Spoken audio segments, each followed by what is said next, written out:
Hampir semua dari kita punya kamera super canggih di kantong kan? Tapi pertanyaannya, berapa banyak dari kita yang benar-benar bisa melukis dengan cahaya? Nah, di sesi kali ini kita akan bedah sebuah kurikulum fotografi SMA yang inovatif banget. Tujuannya simpel, mengubah kita semua, para pengguna ponsel, dari yang cuma jepret sana-sini, menjadi seniman visual yang punya visi. Yuk, kita mulai. Nah, ini dia nih peta perjalanan kita. Kita bakal mulai dari tantangan yang paling dasar, terus kita masuk ke teknisnya, melatih mata seni kita, main-main sama cahaya, sampai akhirnya kita lihat gimana semua itu jadi sebuah portofolio yang keren. Udah siap? Oke, kita mulai dari langkah pertama. Oke, kita mulai dari starting point-nya. Coba deh, kita lihat siswa zaman sekarang Gen Z. Mereka tuh jago banget soal visual kan? Tiap hari hidup mereka didokumentasikan lewat kamera smartphone. Tapi, ada satu masalah besar. Hampir semuanya kejebak di mode auto. Nah, disinilah pergeseran mindset-nya terjadi. Kurikulum dari Alpha Shalom Paila ini punya satu misi utama, mengubah siswa dari yang tadinya cuma penjepret pasif yang sekedar mengambil gambar, jadi seorang perencana visual yang dengan sadar membuat sebuah gambar. Beda banget kan? Ini bukan lagi soal asal jepret, tapi soal punya tujuan dan visi. Jadi, apa sih rintangan teknis pertama buat keluar dari zona nyaman mode auto? Gampang, kita harus ngerti bahasanya kamera. Dan intinya, semua tentang cahaya. Gimana caranya kita bisa ngontrol kamera, bukan malah pasrah aja sama maunya dia? Jawabannya ada di segitiga exposure. Oke, segitiga exposure ini ibaratnya kayak fondasi rumah deh dalam fotografi manual. Anggap aja ini kayak tata bahasa visual. Begitu kita menguasain 3 elemen ini, aperture, shutter speed, dan ISO, kita tuh nggak lagi cuma asal pencet tombol. Kita mulai bisa ngobrol sama kamera, nerjemahin apa yang ada di kepala kita jadi sebuah gambar yang nyata. Dan cara kurikulum ini ngejelasinnya tuh jenius banget. Pakai analogi keran air. Coba bayangin ya, aperture itu seberapa lebar pipa kerannya, shutter speed seberapa lama kerannya nyala, terus ISO itu seberapa cepat sponge di bawahnya nyerap air. Tiba-tiba, konsep yang tadinya rumit jadi gampang banget dimengertikan.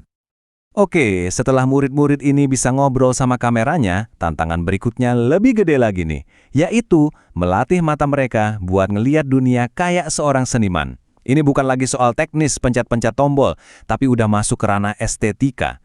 Gimana caranya kita nyusun semua yang ada di depan mata jadi satu komposisi yang bicara?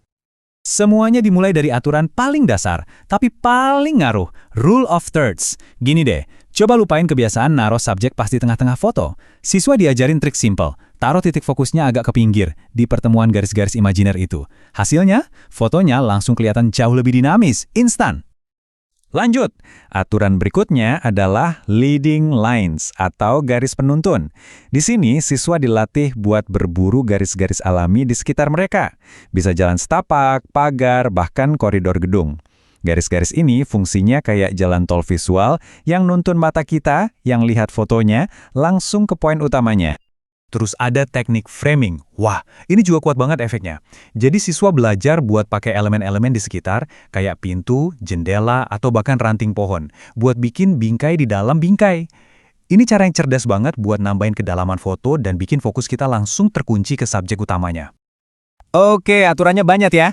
Terus gimana cara ngelatihnya biar nggak berasa kayak lagi ngafalin rumus? Jawabannya, dibikin jadi game. Lewat aktivitas bingo komposisi, latihan ini diubah jadi perburuan visual yang seru banget. Siswa dapat papan bingo, terus mereka harus keliling cari contoh-contoh komposisi di dunia nyata, mulai dari simetri sampai negative space. Belajar jadi seru, aktif, dan gak ngebosenin. Dan ini nih, poin paling penting dari semua ini yang dirangkum sama kutipan dari Picasso. Intinya, semua aturan tadi itu bukan buat dikekang. Aturan itu fondasi. Tujuannya adalah kita harus paham banget aturannya. Biar apa? Biar nanti kita bisa melanggarnya dengan sengaja. Sebagai seorang seniman, nah, disitulah kreativitas yang sesungguhnya dimulai. Setelah jago komposisi, sekarang kita pindah ke elemen paling penting, paling magis dalam fotografi, cahaya. Kita bakal pindah ke studio terbesar di dunia, alam terbuka. Di sini, siswa belajar kalau matahari itu bukan musuh yang bikin silau, tapi justru alat paling serbaguna yang bisa mereka jinakan dan pakai buat berkarya. Nah, di sini mereka diajarin bedanya hard light sama soft light. Gampangnya gini, hard light itu kayak cahaya matahari pas jam 12 siang, bikin bayangan jadi tegas, tajam, dan dramatis. Kalau soft light, itu kayak cahaya pas kita lagi neduh di bawah pohon, bayangannya jadi lembut, halus, dan bagus banget buat foto potret. Keduanya punya rasa artistik yang beda-beda. Dan ini bukan cuma teori, tapi langsung praktik lewat misi-misi seru. Jadi, bukannya cuma nungguin golden hour yang cakep, mereka justru ditantang buat naklukin semua kondisi cahaya. Bahkan, mereka diajarin trik-trik DIY yang simple tapi efektif banget. Kayak cuma pakai selembar kertas putih buat jadi reflektor, buat ngilangin bayangan di wajah. Kreatif kan? Oke, dari pemburu cahaya di luar ruangan, sekarang levelnya naik. Jadi pencipta cahaya di dalam ruangan. Wah, ini tantangannya beda total. Di sini, nggak ada lagi matahari yang bisa diandelin. Kita harus bikin cahaya kita sendiri dari nol. Disinilah mereka dikenalin sama setup 3 titik cahaya. Ini tuh standar emasnya di industri fotografi potret. Mereka belajar ngebangun cahaya dari nol langkah demi langkah. Pertama, ada key light, ini lampu utamanya ya. Kedua, fill light, buat ngisi bagian bayangan biar lebih lembut. Terakhir, ada backlight di belakang subjek, fungsinya buat misahin subjek dari backgroundnya, biar kelihatan lebih nimbul atau 3 dimensi. Tapi, ini nih bagian paling pentingnya. Setelah mereka belajar setup 3 lampu yang ideal itu, mereka dikasih tantangan, bikin foto portret yang dramatis cuma pakai 1 sumber cahaya. Cuma 1. Ini buat ngebuktiin filosofi inti dari kurikulum ini. Kreativitas itu selalu menang di atas peralatan yang mahal. Nah, kita sampai di bagian akhir perjalanan ini. Jadi, gimana cara menilai sebuah proses kreatif?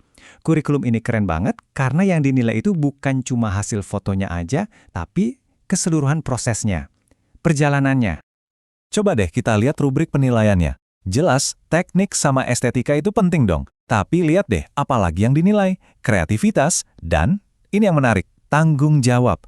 Iya beneran, cara mereka ngerawat alat dan kerja mandiri itu nilainya sama tingginya dengan skill teknis mereka. Ini pendekatan yang lengkap banget buat ngebentuk profesional seutuhnya. Dan kutipan dari gurunya, Alfa Shalom Paila, ini benar-benar ngerangkum semuanya. Pada akhirnya, semua teknik canggih, semua peralatan mahal, itu nggak ada artinya. Yang benar-benar penting itu adalah mata yang lihat, kepekaan, dan hati si fotografernya. Jadi, saya mau tinggalin kalian dengan satu pertanyaan ini. Apa sih yang terjadi kalau kita ngajarin murid bukan cuma cara mengambil gambar, tapi cara membuat sebuah gambar?